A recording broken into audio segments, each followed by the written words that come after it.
49장 3주 동안 우리가 공부한 것을 복습해 보겠습니다. 르우벤은 정욕을 이기지 못하고 계속해서 죄를 범하죠. 그래서 장자의 타고난 복이 있었지만 죄 때문에 그 복을 누리지 못합니다. 시몬과 레위는요, 혈기의 분노를 이기지 못하고 이스라엘 중에서 흩어지고 나누어지는 저주를 받습니다. 시몬은요, 혈기 가운데 흩어지고 사라져버립니다. 그러나 레위에게는 몸부림이 있었습니다. 이 저주를 끊고자 하는 몸부림으로 흩어지기는 흩어지는데 복 가운데 레위인으로 흩어졌습니다. 인간이 예수 만나기 전의 르우벤, 시므온의 상태라면요, 이들을 죄와 그 죄로 인한 저주 아래 있는 자들을 건지시고 복을 주시기 위해서 어떤 계획을 세우셨는지를 말씀하시는 것이 바로 오늘 본문의 이야기죠. 이것을 실로 프로젝트라고 합니다. 유다 지파에서 왕을 일으키시고 평강이라는 이름을 가진 왕이 올 때까지 계속 왕위가 이어지고 그 왕을 믿는 자는 세 가지 복을 계속해서 받는다. 이것이 오늘의 이야기입니다. 이제 칙칙한 저주를 벗어나서 복의 통로가 되어지는 유다 지파의 예언을 함께 살펴보겠습니다. 자, 다시 한번 8절과 9절을 읽습니다. 유다야, 너는 내 형제의 찬송이 될지라. 내 손이 내 원수의 목을 잡을 것이요 내 아버지 아들들이 내 앞에 절하리로다. 유다는 사자 새끼로다. 내 아들아, 너는 움킨 것을 찢고 올라갔도다. 그가 엎드리고 웅크림이 수사자 같고 암사자 같으니 누가 그를 범할 수 있으랴. 아멘. 아멘. 유다야, 너는 형제들의 찬송이 된다. 내 아비들이 절한다. 반복법입니다. 같은 말입니다. 유다의 후손인 유다 지파에서 왕이 일어날 것을 예언한 말이죠. 10절에서 유다 지파에서 왕이 일어날 것이기 때문에 다른 형제 지파들이 유다 지파를 높이고 찬송하고 그 앞에서 엎드려 절할 것이라는 예언입니다. 그리고 유다 지파에서 왕이 일어나면 그 왕을 묘사할 때 사자 새끼 같을 것이라고 합니다. 원어로는 사자 새끼가 캐피른데 이건 젊은 사자입니다. 유다 지파에서 왕이 일어나면 강력한 젊은 사자 같아서 원수의 목을 잡을 뿐만 아니라 움킨 것을 찢고 올라갈 것이라고 예언합니다. 원수의 목을 잡는다는 것은 뭐예요? 다른 나라를 정복하는 강력한 정복 국가가 된다는 것입니다. 움킨 것을 찢는다는 것은 정복하고 나서 전리품이 있습니다. 이 전리품들을 뺏어가지고 온다는 것입니다. 유다 지파에서 왕이 일어나면 강력한 젊은 사자 같아서 아무도 건드릴 자가 없는 강대한 국가가 될 것이라는 예언입니다. 자, 역사를 쭉 따라가면요, 야곱의 예언들이 다 이루어집니다. 그런데 이 예언은 이루어지지 않은 것 같아요. 이스라엘 초대 왕이 누굽니까? 사울이죠. 사울이 유다 지파죠. 베냐민 지파입니다. 아니, 유다 지파에서 왕이 일어난다고 하나님께서 말씀하셨는데 지금 어느 지파에서 왕이 일어나요? 베냐민 지파에서 왕이 일어났습니다. 이게 무슨 말이에요? 이건요, 벌로서 응답입니다. 한마디로 베냐민 지파에서 왕이 일어난 것은요, 하나님의 징계라는 것입니다. 자, 사무엘상 12장을 보게 되면 사무엘 선지자가 사울왕 임관식에서 설교를 하게 되죠. 지금 왕을 세우는 임관식에서 사울을 축복하는 것이 아니라 뭐라고 얘기하느냐, 대놓고 얘기를 하는 겁니다. 이 사람은 하나님께서 복 주셔서 왕으로 세우신 것이 아니라 너희가 하나님을 무시하고 인간의 왕을 구했기 때문에 벌로서 주신 왕이 바로 이 사울이다 라고 설교를 해버립니다. 자, 왜 이들이 인간 왕을 구했느냐? 하나님께서는요, 이스라엘에 왕이 있기 전에 사사들을 통해서 이스라엘을 통치하셨죠. 그런데 이 사사들을 보게 되면 뭔가 조금씩 부족해 보이는 사사들입니다. 어쨌거나 하나님께서는 이 부족한 사사들을 통해서 이스라엘을 지키시고요, 구원해 주셨습니다. 자, 그러던 어느 날 이웃나라 암몬이라는 나라가 쳐들어오게 됩니다. 그 당시 암몬의 왕이 나스라는 왕인데요, 백마를 탔습니다. 면류관을 썼습니다. 너무나 멋져 보이는 거예요. 이 왕의 손짓 하나에 궁수들이 앞으로 쫙 나옵니다. 그리고 활을 쏘는 겁니다. 그리고 또 손짓하니까 이제는 사다리를 놓고요, 담을 올라가는 겁니다. 성벽을 파괴하는 겁니다. 이 모습을 보고 야, 적국의 왕이지만 너무 멋있다. 오빠 멋있어. 그러면서 우리도 저런 왕을 세워달라고 계속해서 하나님을 쏘르는 겁니다. 하나님은요, 이스라엘 왕이시고 하나님께서 통치하셨어요. 아멘. 그런데 이제는 인간의 왕을 요구하는 겁니다. 그래서 베냐민 지파에서 벌로서 하나님께서 왕을 세워주신 것입니다. 자, 그러면 내가 사울 왕이라면 어떻게 살아야 되겠습니까? 나는 하나님 뜻으로 세우신 왕이 아니다. 나는 이스라엘 백성들의 욕심 때문에 벌로서 임시로 세워진 왕이다. 조금 있으면 창세기 49장의 예언을 이루시기 위해서 유다 지파에서 왕이 일어날 것이다. 창세기 49장 유다 지파에서 왕이 일어난다는 것은요, 어린아이들도 다 알고 어른들도 다 알고 있습니다. 이런 생각을 가지고 있으면요, 매일 면류관을 잘 닦아야죠. 유다 왕을 맞이할 준비를 다 행정적으로 정치적으로 해 놓아야 됩니다. 그리고 나서 유다 지파에서 뭔가 유능한 제목, 탁월한 인물이 나오면요, 조용히 선지자를 불러서 기도해봐라. 저 사람이 유다 지파의 왕이 맞느냐 물어보고 하나님께서 맞다라고 하면요, 왕관 씌워주고 조용히 뒤로 사라졌더라면요, 아마 구약 역사상 가장 존경받는 인물이 되었을 겁니다. 그런데요, 자기의 자리가 끝이 났습니다. 그런데 계속해서 뒤로 물러서기가 싫은 거예요. 왕의 자리가 너무 좋습니다. 그래서 뒤로 물러가지 않고 내가 영원히 왕을 해 먹어야 되겠다. 내가 죽으면 내 아들들이 계속해서 왕이 되어지고 왕이 되어야 되겠다. 욕심이 생겼어요. 혹시라도 유다 지파에서 왕이 일어날까 봐 견제하는 겁니다. 죽여버리려고 합니다. 신하들을요, 유다 지파가 아니라 베냐민 지파로 채워버립니다. 자, 그러던 중 어느 날 블레셋과의 전쟁이 있습니다. 이때 다윗이라는 어린아이가요, 골리앗을 죽이고 전쟁의 영웅으로 등장하게 되죠. 사울은요, 야, 유다 지파에서 왕이 난다고 했는데 저 다윗이 유다 지파, 하나님의 예언이 맞구나, 그걸 알아요.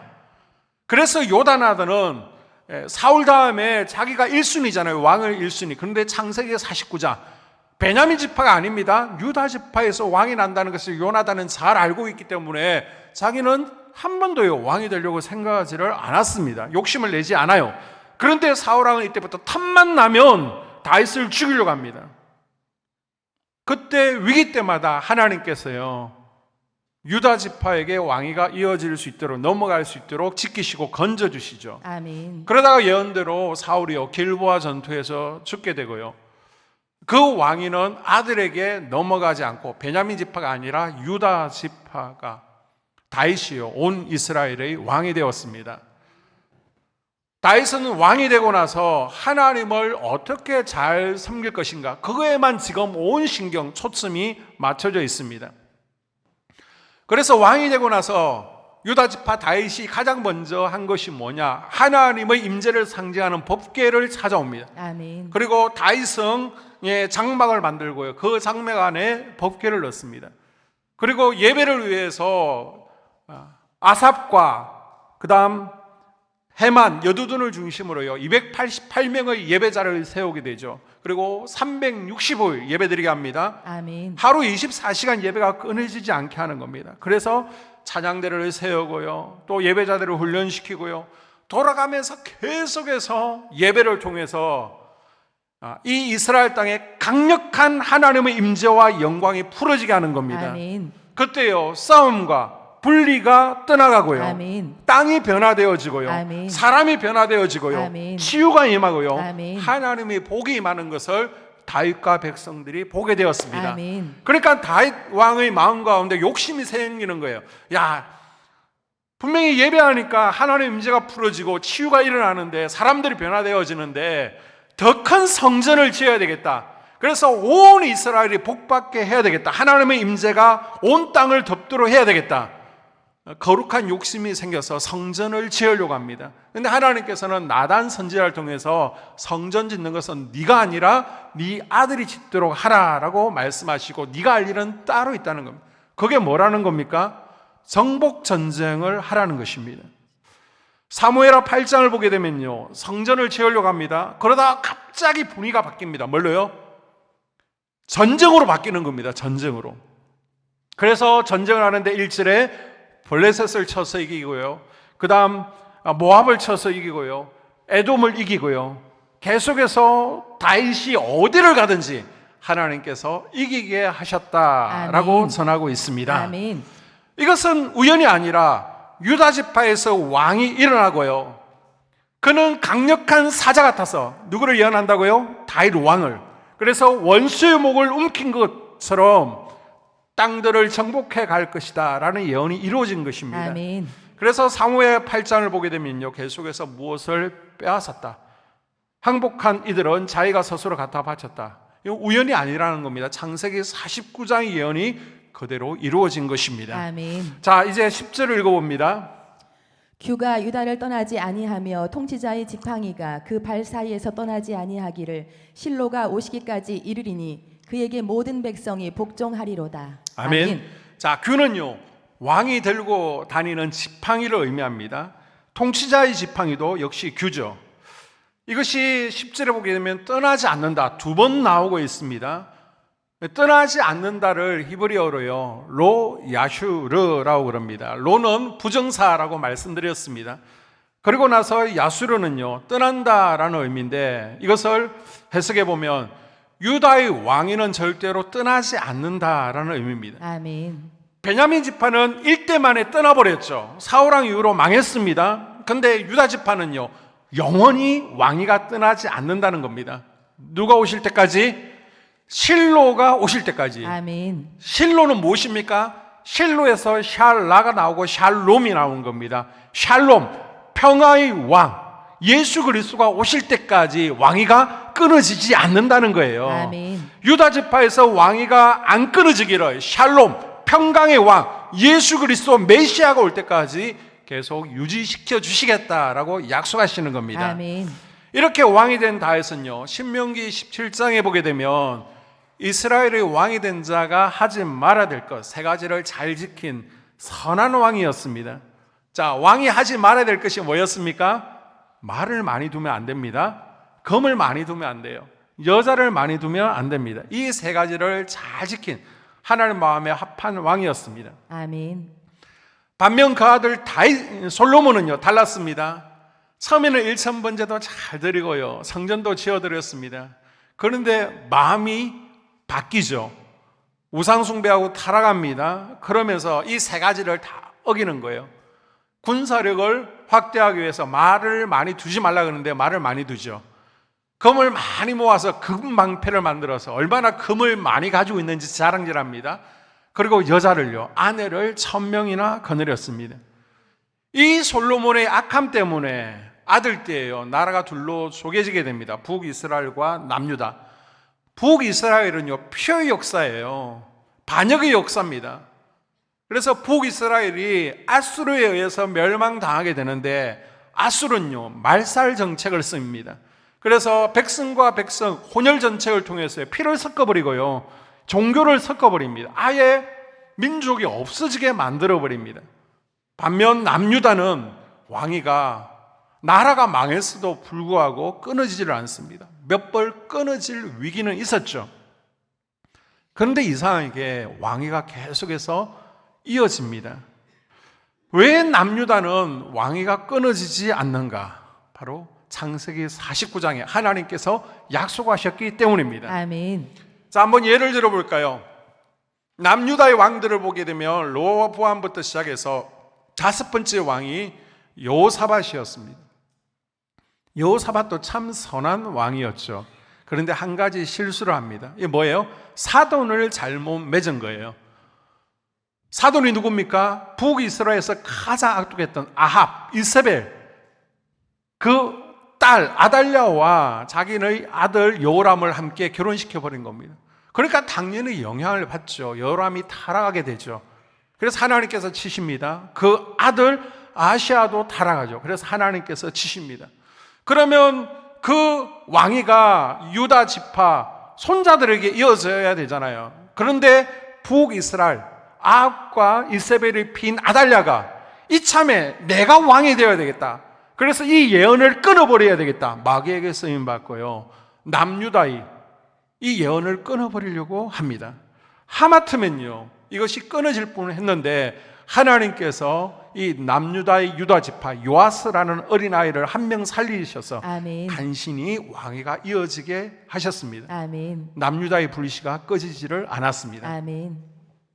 자, 그 다음 위기는 히스기야 왕 때 옵니다. 히스기야가 아이가 없었습니다. 후손이 없어요.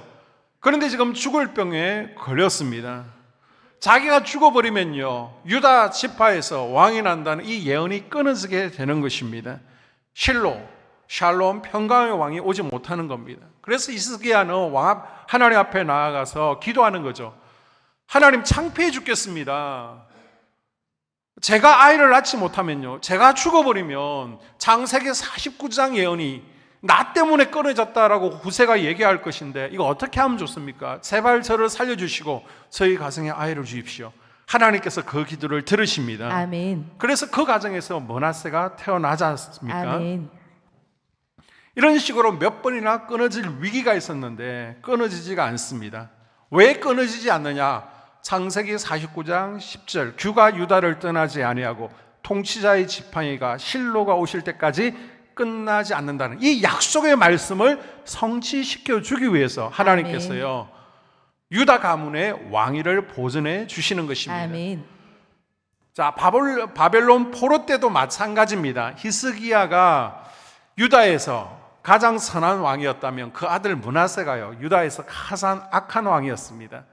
하나님께서 이 므낫세를 가만두지 않는 겁니다. 그래서 나라를 망하게 하시는데 아시리아의 나라가 망하면 이거는 유다 가문이 없어지는 겁니다. 그래서 하나님께서 먼저 아시리아를요, 바벨론에 의해서 멸망당하게 하죠.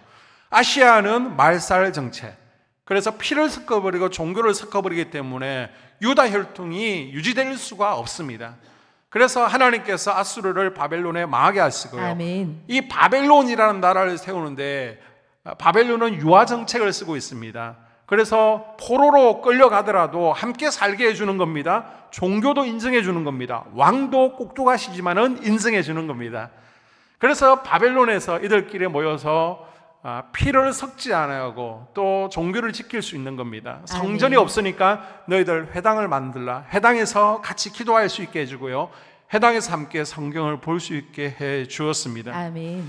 자, 그리고 나서 예레미야의 예언대로 70년이 지나고 나서 예루살렘 남유다 땅으로 돌아오게 되죠.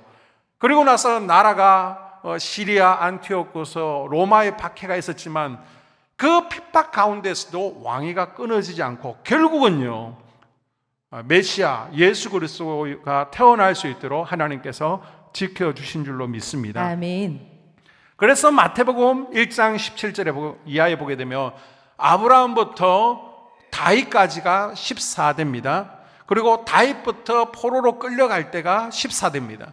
그리고 포로로부터 예수 그리스도가 나실 때까지 14대, 이것이 끊어지지 않고요, 그대로 유지되게 해 주셨습니다. 아멘.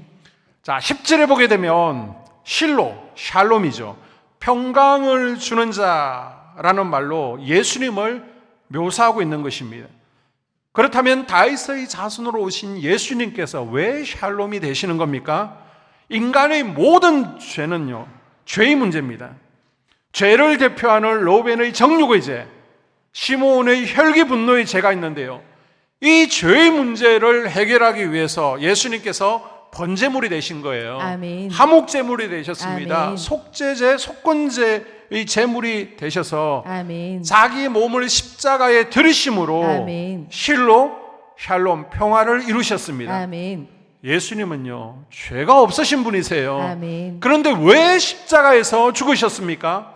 이사야서 53장 5절에 그가 찔림은 우리의 허물 때문이요, 그가 상함은 우리의 죄악 때문이라. 그가 징계를 받음으로 우리는 평화를 누리고 그가 채찍에 맞음으로 우리는 나음을 받았도다. 아멘. 예수님은요, 우리 죄 때문에 창과 못에 찔리신 것입니다. 아멘. 우리 죄악 때문에 상하셨습니다. 아멘. 예수님께서 온몸으로 진노를 받으시고요, 십자가에 달리심으로 우리가 평화를 누리게 되었습니다. 아멘. 누구와 평화를 누리게 되었다는 겁니까? 하나님과 평화를 누리게 되었습니다. 아멘. 죄로 하나님과 원수되었는데 이제는 하나님과 화평하게 되었습니다. 아멘. 자, 그러면 어떤 사람들은 이렇게 질문할 것입니다. 그래요? 예수님이 십자가에 죽으심으로 하나님과 화평을 이루었다는 그거 믿어도 되는 겁니까? 증거가 어디에 있습니까? 예, 증거가 있습니다. 두 가지를 말씀드립니다. 우리가 하나님과 평화를 누리기엔 첫 번째 증거는요, 예수님께서 십자가에 달리심으로 하나님의 진노를 받으심으로 성전 휘장이 찢어졌습니다. 아멘. 자, 예수님께서 십자가에 달리실 때에 예루살렘 성전의 성소와 지성소 사이를 구분하고 있던 휘장이요, 저 위에서부터 아래까지 쫙 찢어져서 둘이 되었습니다. 아멘. 성소는 제사장들이 예배를 위해서 들어갈 수 있는 장소죠. 사람이 들어갈 수 있는 한계점입니다. 경계선입니다. 그리고 지성소는요, 이것은 하나님의 임재와 영광이 있는 곳이기 때문에 들어갈 수 없습니다. 이 성소와 지성소 사이에 손바닥 두께만한 두꺼운 휘장이 쳐져 있습니다.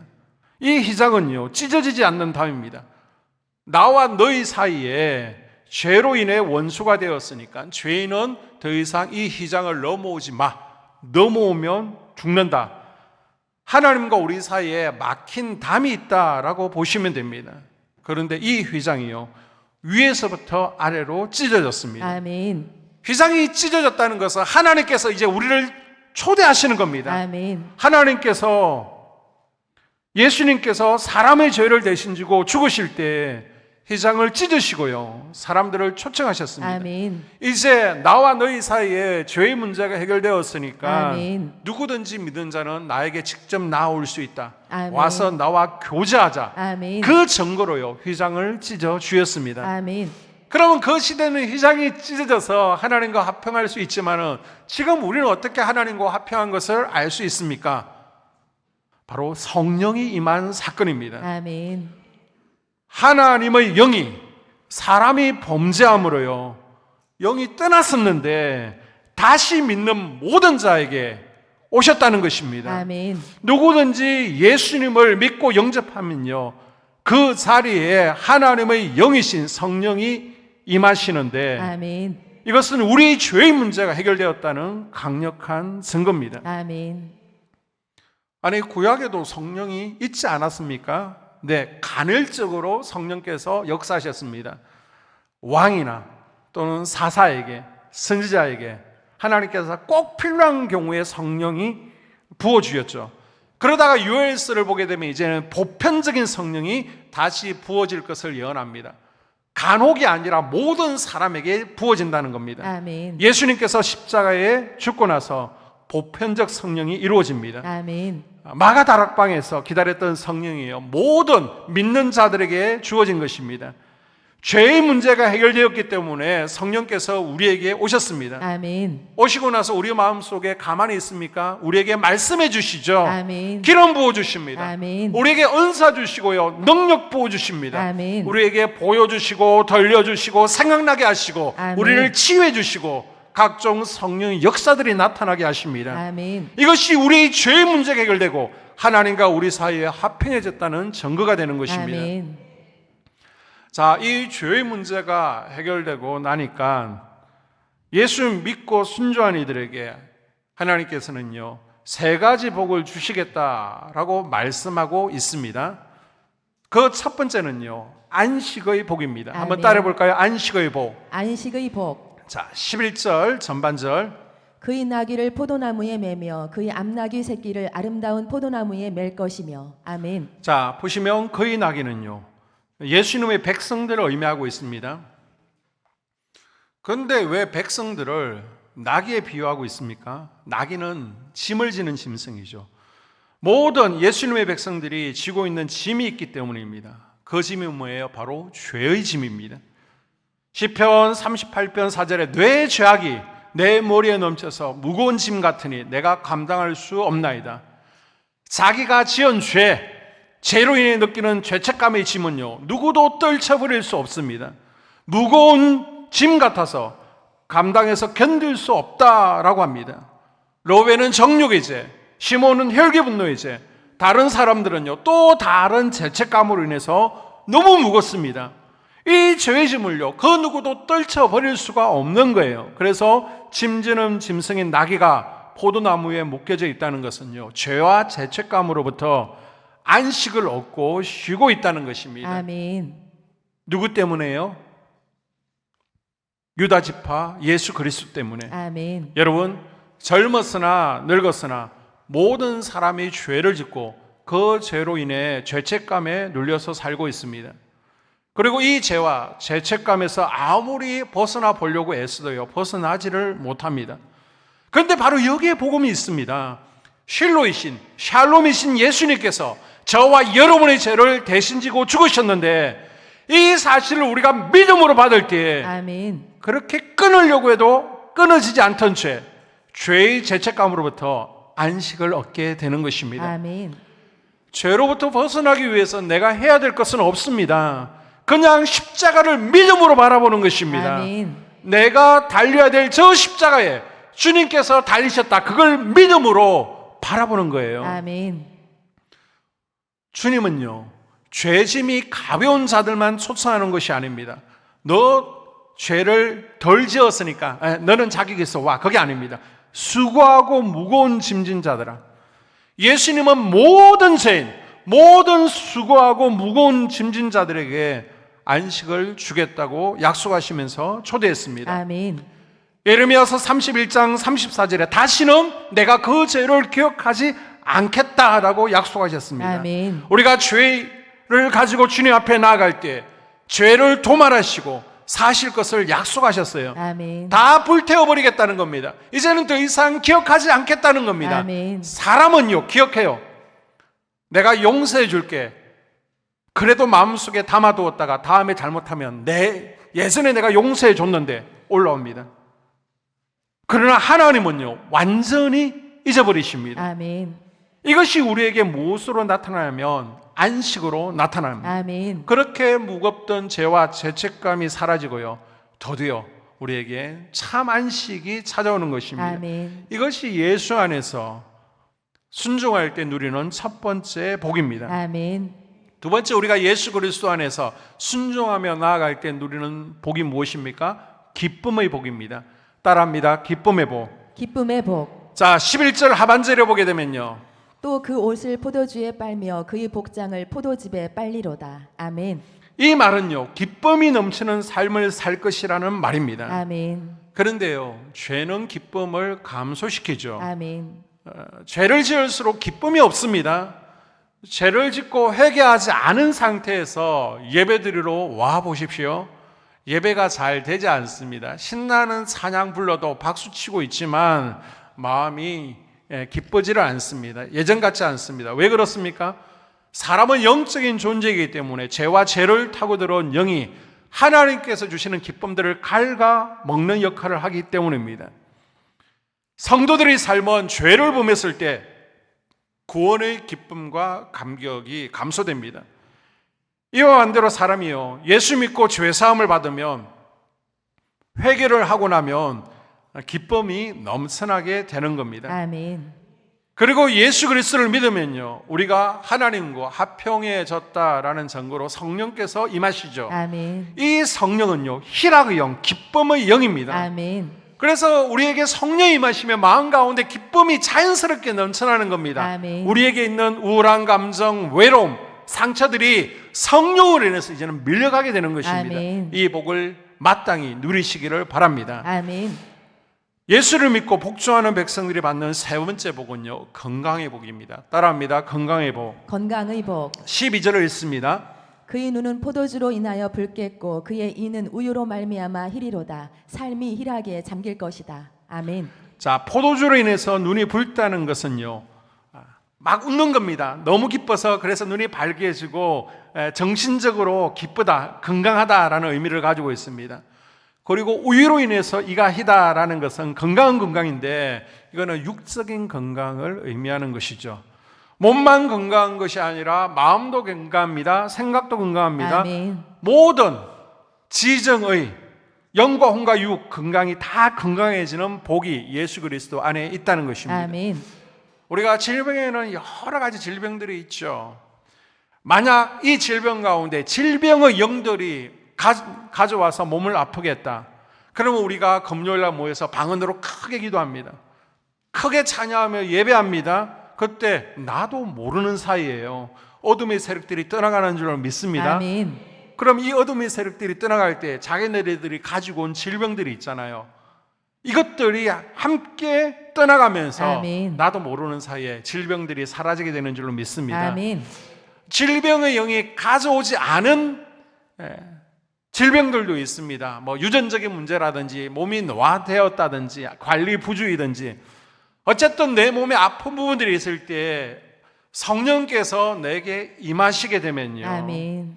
성령께서 내 영혼의 방방 세포를 장악하시게 되면 아멘. 우리의 몸은 점점 좋아지게 되어 있습니다. 아멘. 오늘 말씀의 결론입니다. 안식과 기쁨, 건강. 이 세 가지가요. 예수 그리스도 안에서 순종하는 자, 복종하는 자들에게 주어지는 복입니다. 아멘. 하나님께서 우리에게 주시겠다라고 약속한 복인데 아멘. 내가 누리지 못했어야 되겠습니까? 우리가 예수 그리스도 안에서 어떤 복이 있는지 아는 것으로 끝나는 게 아닙니다. 누리면서 사는 우리 한소망 성도들이 될 수 있기를 주의 이름으로 축복합니다. 아멘. 우리가 함께 기도하기를 원합니다.